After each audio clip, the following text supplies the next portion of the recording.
In this video we're going to talk about the idea of an SR flip-flop, which is a sequential circuit.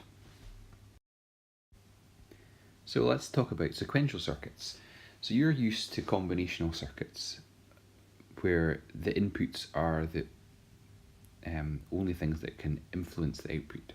But with a sequential circuit, it's a circuit where the output depends on the input values, so in this one S and R, but also the previous output, so anything that can be stored within the circuit, so in this case our latch here.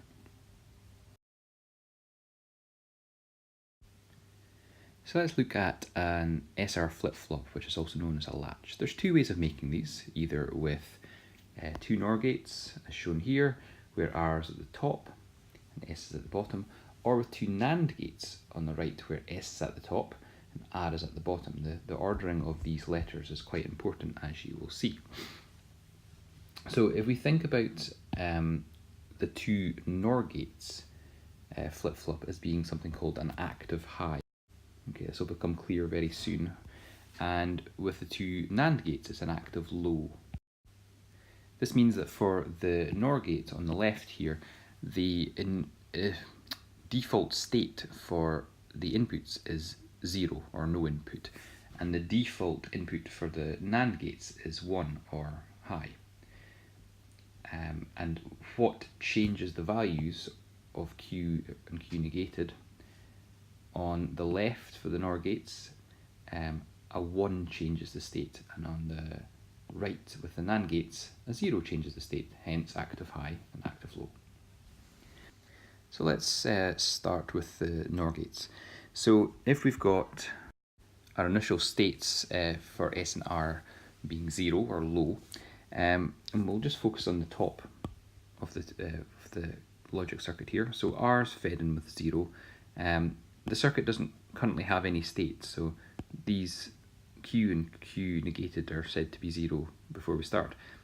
So the values here in the sort of crisscross part of the section, they don't have any values at present. So R is fed in with 0. This part of the circuit here is also set to 0, and that gives an output from the NOR gate of a 1, which goes to Q. But the 1 also goes down through this part of the logic circuit and feeds one of the inputs for the second NOR gate.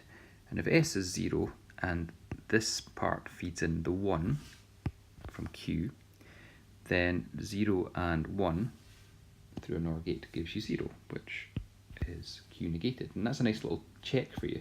So basically, if Q is a value, Q negated should be the reverse. Okay. So that could be our initial state. Next, let's just pass a value into S. So it's just going to be pulsed in. So this is the difference between sort of normal your combinational circuits, where values are set for a particular for a length of time, or always on. With flip-flops, you just pulse. You pulse signals. So I'll put it in brackets just to denote it's a pulse, but S is set to 1, and R remains at 0. And we use the state of Q and Q negated to help us change or retain the output values of the circuit. So S changes to 1, Q is set at 1, and with a NOR gates, 2 1 inputs give you a 0. So Q negated is still 0. That's fed in to the circuit of R, or the gate, the NOR gate for R. R is still 0 and Q negated is still 0, and with a NOR gate that outputs a 1. So we can say that this is unchanged or latched. And if we let the pulse of S just revert back to 0, we can just check, and we see that with 0 for S, an input of 1 for Q, the output from 0 and 1 is 0.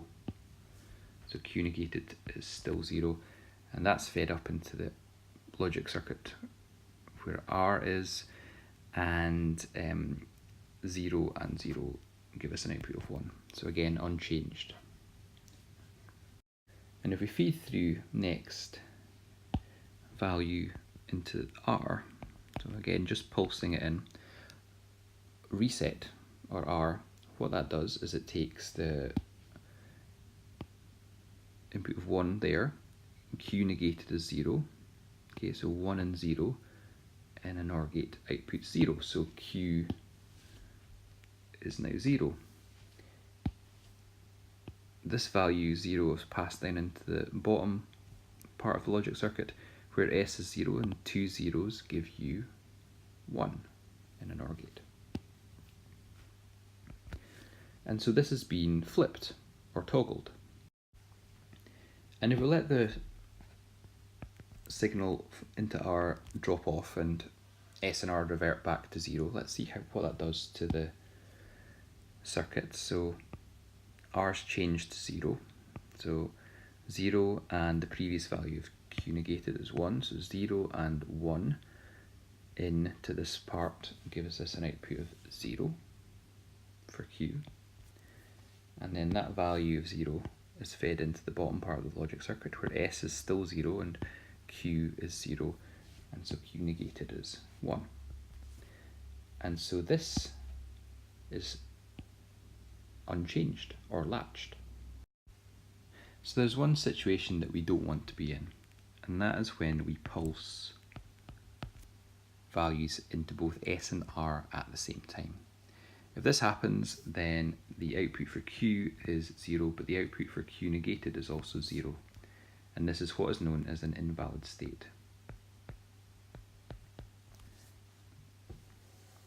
If we look at the NAND gates on the other side, and I'll quickly draw the same truth table. Because it's an active low, that means that our initial values will be high. And this will be the default unless we pulse a low signal into either S or R. So going through the top, S's input is 1. There's no values in the initial state, so with a NAND gate, 1 and 0 gives us an output of 1 for Q. That's then fed into the bottom part of the NAND circuit where R is 1 and Q is 1. And so with a NAND gate, that means that Q negated is 0. And a little quick check there, that's our initial state. Pulsing 0 into S doesn't change Q or Q negated. And when it reverts back to the highs of S and R, the values for Q and Q negated stay the same. And if we pulse a low signal into R, that gives us 0 as an input for R, Q is 1, so we've got an output of 1 for Q negated, which is then fed into S, and S is 1 and Q negated is 1, which gives us an output of 0. That checks out okay, and it's said to be flipped or toggled.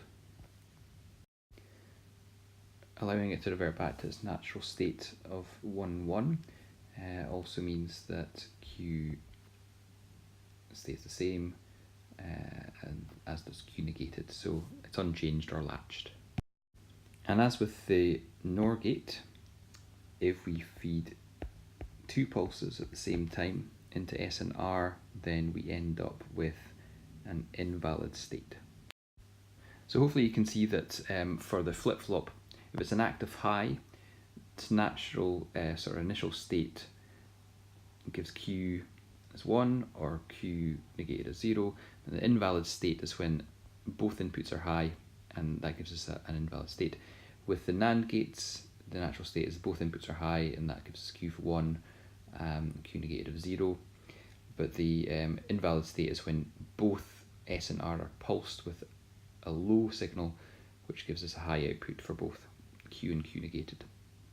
One last thing is that depending on the timing of the pulses, okay, in S and R, we started with the top each time, so that's like saying that R was the first pulse to be processed.